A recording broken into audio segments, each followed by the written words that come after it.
कबूतर और टुनटुनी सब्जियों की खेती किया करते थे। उनके घर के बाहर उनका छोटा सा खेत था। इस बार तो आपने बहुत सारी अलग अलग सब्जियां लगाई हैं। हाँ टुनटुनी, इस बार मैंने पहली बार कद्दू की सब्जी लगाई है। जब सारी सब्जियां आ जाएंगी तो हमें अच्छा खासा मुनाफा होगा। हाँ, लेकिन पहले हमें इन पौधों का अच्छे से ख्याल रखना होगा। हाँ, वो तो रखेंगे ही। मैं और आप कोशिश करते रहेंगे। टुनटुनी और बंटी कबूतर मिलकर अपनी सब्जियों के खेतों का बहुत अच्छे से ख्याल रखते थे।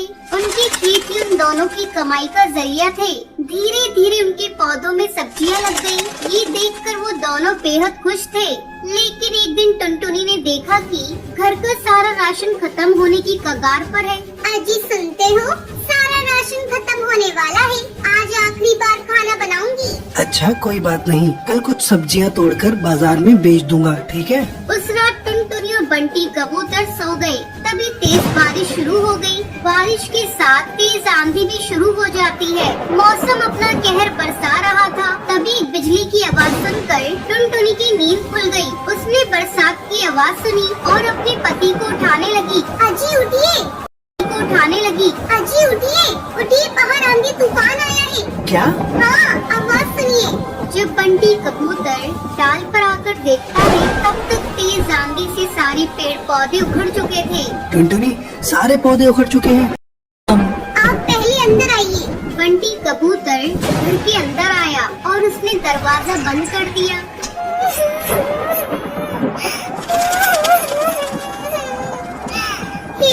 अब हमारा क्या होगा?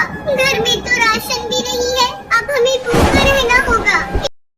तूने सारी मेहनत बेकार कर दी। अब मैं क्या करूं? अब क्या होगा? रो मत टुनटुनी, कुछ न कुछ जरूर होगा, लेकिन हमें भूखे मरने की नौबत नहीं आएगी। मौसम की मार से उनके सारे पौधे खराब हो चुके थे। ये सोचकर वो दोनों परेशान थे और सुबह हुई और मौसम का कहर रुक गया। आंधियां बंद हो गयी। फिर टुनटुनी और बंटी कबूतर अपने खेत में आए। यहाँ तो सब कुछ तितर बितर हो चुका है, सिवाय इस कद्दू के। तभी उनकी नजरों के सामने एक बड़ा सा कद्दू चमक रहा था।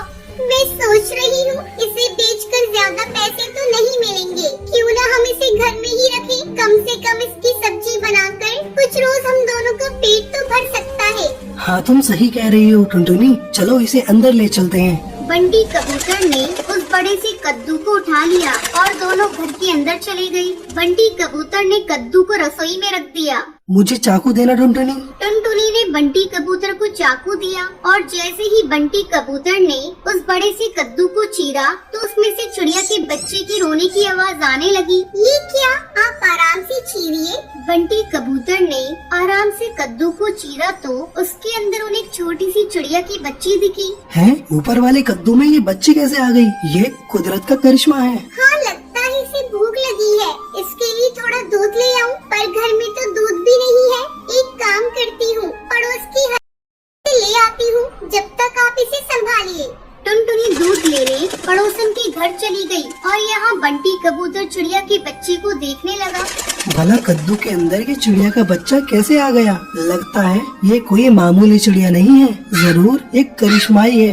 कुछ देर बाद टुनटुनी दूध लेकर आ गई। टुनटुनी ने जैसे ही बच्ची को दूध पिलाया, वैसे ही उसके पंखों से सोने के सिक्कों की बारिश होने लगी। सोने के सिक्के देखकर बंटी कबूतर और टुनटुनी दोनों हैरानी में पड़ गए। कहीं ये ख्वाब तो नहीं? नहीं, ये सब हकीकत है। ये चिड़िया कोई आम चिड़िया नहीं है, ये जरूर कोई जादुई चिड़िया है। अब हमें क्या करना चाहिए? हमें इसका अच्छे से ख्याल रखना चाहिए जब तक इसके माता नहीं मिल जाते। अब तक हम गरीब थे, लेकिन इतने सारे सोने से हम अमीर बन गए, तो अब हमें गरीब पक्षियों की मदद करनी चाहिए।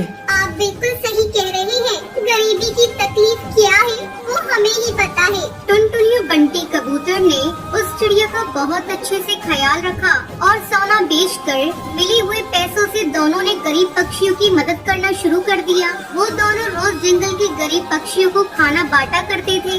ऊपर वाला तुम्हें हमेशा बरकत दे। शुक्रिया कालू कौवे, शुक्रिया। टुनटुनी और बंटी कबूतर गरीब पक्षियों की मदद करके अपना जीवन खुशी खुशी बिताने लगते हैं।